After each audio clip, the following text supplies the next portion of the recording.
अस्सलाम वालेकुम students. Chapter number 4 का आज लेक्चर नंबर 4 है, जिसमें हम पढ़ेंगे नॉर्मलाइजेशन। नॉर्मलाइजेशन एक प्रोसेस का नाम है जिसे हम यूज़ करते हैं टेबल्स को ज़्यादा सिंपल, ज़्यादा अंडरस्टैंडेबल और ज़्यादा से ज़्यादा रिलायबल बनाने के लिए। इस प्रोसेस की डिफरेंट स्टेजेस हैं और हर स्टेज को हम एक पर्टिकुलर नॉर्मल फॉर्म का नाम देते हैं। इस डायग्राम में डिफरेंट स्टेजेस शो करवाई गई हैं और यहाँ पर एक्शंस या एक्टिविटीज़ हैं जिन्हें परफॉर्म करते हुए हम इन स्टेजेस को अचीव करते हैं। इस प्रोसेस को हम स्टार्ट करते हैं किसी भी अननॉर्मलाइज्ड रिलेशन से, यानी कोई भी अननॉर्मलाइज्ड रिलेशन इस प्रोसेस की इनपुट बनता है। फिर उस टेबल से, इस इनपुट टेबल से हम रिमूव करते हैं तमाम रिपीटिंग ग्रुप्स को। जब हम ये एक्शन परफॉर्म कर लें, यानी इस टेबल में कोई भी रिपीटिंग ग्रुप बाकी ना रहे, तो रिजल्टेंटली हमें जो टेबल मिलेगा उसे हम कहेंगे कि ये टेबल फर्स्ट नॉर्मल फॉर्म में है। ये नॉर्मलाइजेशन की पहली स्टेज है जिसे कहते हैं first normal form. First normal form second normal form की इनपुट के तौर पे काम करती है, यानी फर्स्ट नॉर्मल फॉर्म वाला जो टेबल था जिसमें से हमने रिपीटिंग ग्रुप्स को रिमूव किया था, वही वाला टेबल इस सेकेंड नॉर्मल फॉर्म की इनपुट बनेगा। इसी तरह सेकेंड नॉर्मल फॉर्म वाला टेबल थर्ड नॉर्मल फॉर्म की इनपुट बनेगा। Third normal form higher normal form की इनपुट के तौर पे काम करेगा। Higher normal forms are beyond the course of ICS, so we shall not explore them.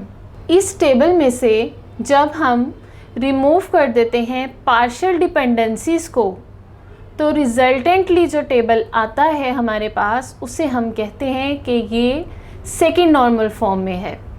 Second normal form वाले टेबल से जब हम रिमूव कर देते हैं ट्रांजिटिव डिपेंडेंसीज को, तो इसके बाद जो हमारे पास टेबल आएगा उसे हम कहेंगे कि ये टेबल थर्ड नॉर्मल फॉर्म में है।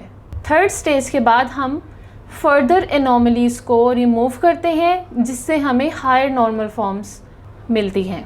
एक टेबल को रिक्वायर्ड नॉर्मल फॉर्म में लाने के लिए कुछ रूल्स होते हैं। जब हम उन रूल्स को अप्लाई कर देते हैं तो उसके नतीजे में हमें हमारी रिक्वायर्ड स्टेज अचीव हो जाती है।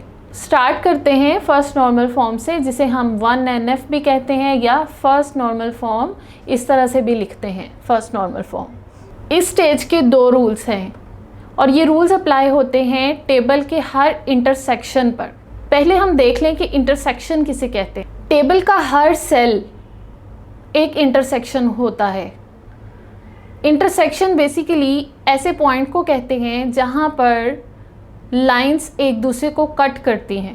यहाँ पर देखिए, ये कॉलम्स की लाइंस है, यानी इस डायरेक्शन में कॉलम्स बने हुए हैं और इस डायरेक्शन में रोज़ हैं। हर कॉलम एक रो को जिस पॉइंट पे कट कर रहा है, इस पॉइंट को हम कहते हैं कि ये टेबल का इंटरसेक्शन है और इसे सेल भी कहा जाता है। इसका मतलब टेबल का हर सेल एक इंटरसेक्शन होता है और ये रूल्स अप्लाई होते हैं हर सेल पे।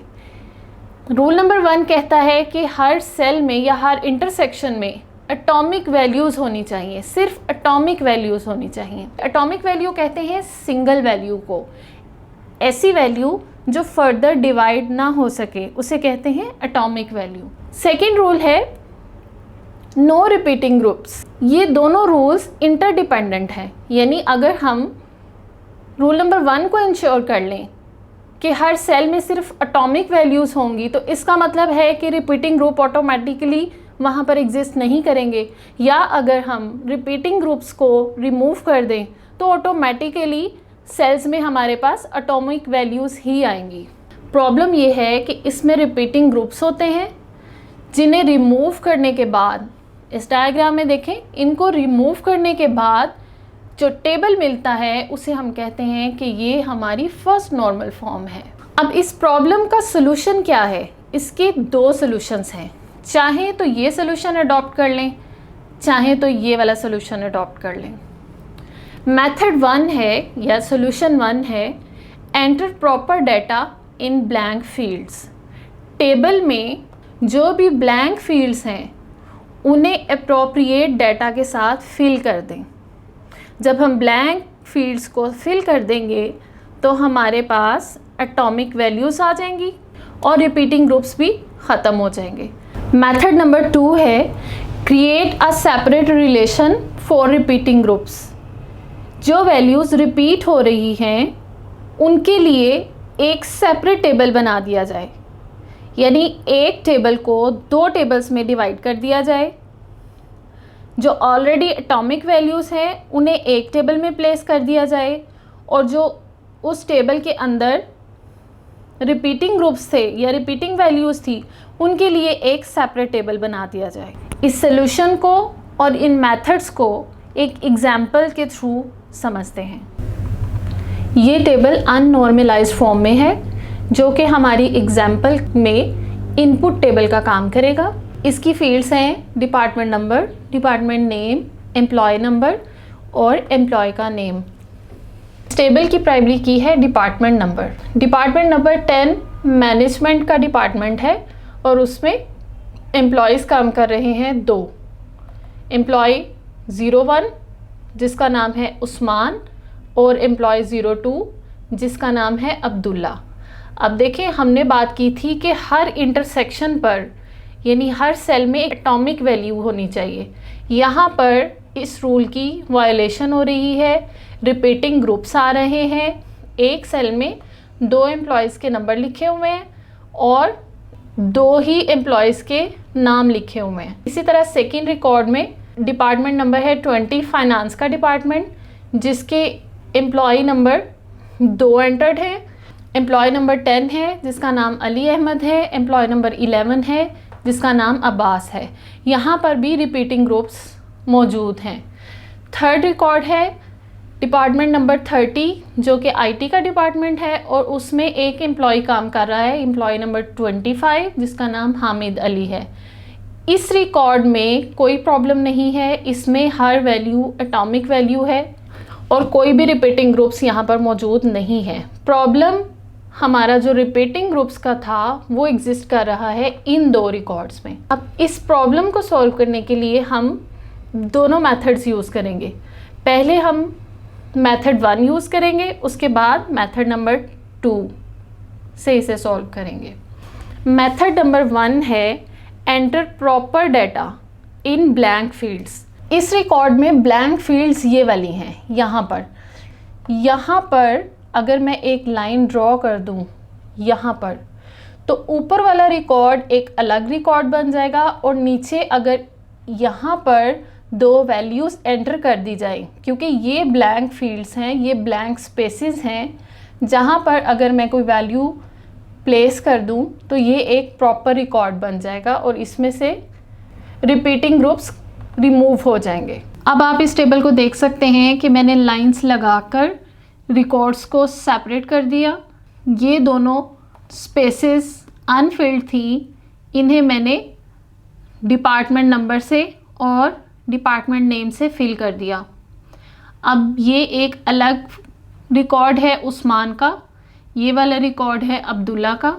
इसी तरह फाइनेंस डिपार्टमेंट में भी मैंने लाइन ड्रॉ करके अली अहमद का रिकॉर्ड सेपरेट कर दिया और अब्बास का रिकॉर्ड अलग कर दिया। हामिद अली का रिकॉर्ड पहले ही सिंगल था, इसमें कोई रिपीटिंग ग्रुप्स नहीं थे, ये एज इट इज़ रहेगा। इस टेबल की मोस्ट इम्पॉर्टेंट बात ये है कि पहले इस टेबल में डिपार्टमेंट नंबर की सिर्फ एक प्राइमरी की थी, सिंगल प्राइमरी की, सिंगल एट्रीब्यूट प्राइमरी की थी। लेकिन अब यहाँ पर मैंने कंपोजिट प्राइमरी की बना दी है, एम्प्लॉय नंबर को भी प्राइमरी की में शामिल कर दिया है। अब इस टेबल की प्राइमरी की है डिपार्टमेंट नंबर और एम्प्लॉय नंबर, इसे हम कहेंगे कि ये कंपोजिट प्राइमरी की है। यहाँ पर अपेरेंटली लग रहा है कि ये रिपीटिंग वैल्यूज़ हैं, यहाँ भी 10 लिखा है, यहाँ भी 10 लिखा है, जबकि प्राइमरी की वैल्यूज़ तो रिपीट नहीं हो सकती, वो तो यूनिक होती हैं। इसका आंसर ये है, जैसा कि मैंने बताया कि ये कंपोजिट प्राइमरी की बन चुकी है, तो इन दोनों फील्ड्स की वैल्यूज़ को कंबाइन करके रिकॉर्ड्स को यूनिकली आइडेंटिफाई किया जाएगा। उस्मान की होगी 10E01, 10 ये वाला और E01 उसका एम्प्लॉय नंबर। इसी तरह सेकेंड रिकॉर्ड को ये वाली की यूनिकली आइडेंटिफाई करेगी। अप टू सो ऑन यहाँ पर की वैल्यूज़ लिखी हैं जो इन तमाम रिकॉर्ड्स को सेपरेटली और यूनिकली आइडेंटिफाई कर रही हैं। मेथड 1 को यूज़ करते हुए हमने अपने इनपुट टेबल को फर्स्ट नॉर्मल फॉर्म में कन्वर्ट कर दिया। अब हम इम्प्लीमेंट करेंगे मेथड नंबर 2, जिसमें एक सेपरेट रिलेशन बना दिया जाता है फॉर रिपीटिंग ग्रुप्स। इस मेथड को अप्लाई करने के लिए हमने इनपुट टेबल को 2 टेबल्स में ब्रेक कर दिया। ये टेबल डिपार्टमेंट का टेबल है जिसमें प्राइमरी की है डिपार्टमेंट नंबर की और साथ में डिपार्टमेंट नेम्स लिखे हुए हैं। दूसरा टेबल एम्प्लॉयज़ का टेबल है, इसलिए इसकी प्राइमरी की होगी एम्प्लॉय नंबर और नॉन की एट्रीब्यूट है एम्प्लॉय नेम, और इसके साथ साथ मैंने एक नई की यहाँ पर इंट्रोड्यूस करवाई है डिपार्टमेंट नंबर की, और ये वही की है जो डिपार्टमेंट के टेबल की प्राइमरी की थी। इसका मतलब सेकेंड टेबल में ये वाली की फॉरेन की के तौर पे बिहेव कर रही है, और इसको यहाँ पर लिखा इसलिए गया है क्योंकि पहले ये सारा का सारा डाटा एक ही टेबल में था, वहाँ पर एक यूनिट के तौर पर मौजूद था, इसलिए पहले की तरह इस डाटा को एक्सट्रैक्ट करने के लिए हमें इन दोनों रिलेशंस में रिलेशनशिप डेवलप करना पड़ेगा ताकि पहले की तरह डाटा को एक्सट्रैक्ट किया जा सके। इसलिए इस रिलेशनशिप को डेवलप करने के लिए मैंने इस टेबल की प्राइमरी की को सेकेंड टेबल में फॉरेन की के तौर पर इंट्रोड्यूस करवाया। इन टेबल को अब देखा जा सकता है कि ये फर्स्ट नॉर्मल फॉर्म में आ चुके हैं क्योंकि इसमें फर्स्ट नॉर्मल फॉर्म के दोनों रूल्स अप्लाई हो रहे हैं। रूल नंबर 1 के अकॉर्डिंगली तमाम वैल्यूज़ यहाँ पर एटॉमिक वैल्यूज़ हैं, और रूल नंबर 2 के अकॉर्डिंग कोई भी रिपीटिंग ग्रुप्स अब इन दोनों टेबल्स में एग्जिस्ट नहीं कर रहे। इसलिए हम ये कह सकते हैं कि ये हमारे दोनों टेबल्स आउटपुट है हमारे अननॉर्मलाइज्ड इनपुट टेबल की। फर्स्ट नॉर्मल फॉर्म का टॉपिक कंप्लीट हुआ। नेक्स्ट लेक्चर में हम कुछ डिपेंडेंसीज के बारे में पढ़ेंगे क्योंकि सेकेंड और थर्ड नॉर्मल फॉर्म पर मूव करने से पहले इन डिपेंडेंसीज का जानना बहुत ज़रूरी है। अगर आपको मेरा लेक्चर पसंद आया हो तो मेरे चैनल को सब्सक्राइब करें। सब्सक्राइब बटन के साथ बेल आइकॉन में से ऑल की ऑप्शन पर क्लिक करें ताकि जैसे ही मेरा कोई न्यू लेक्चर अपलोड हो उसका नोटिफिकेशन आपको फौरी तौर पर पहुंचे। चैनल को लाइक करें, शेयर करें और कमेंट बॉक्स में अपनी सजेशंस लाजमी दें। Thank you.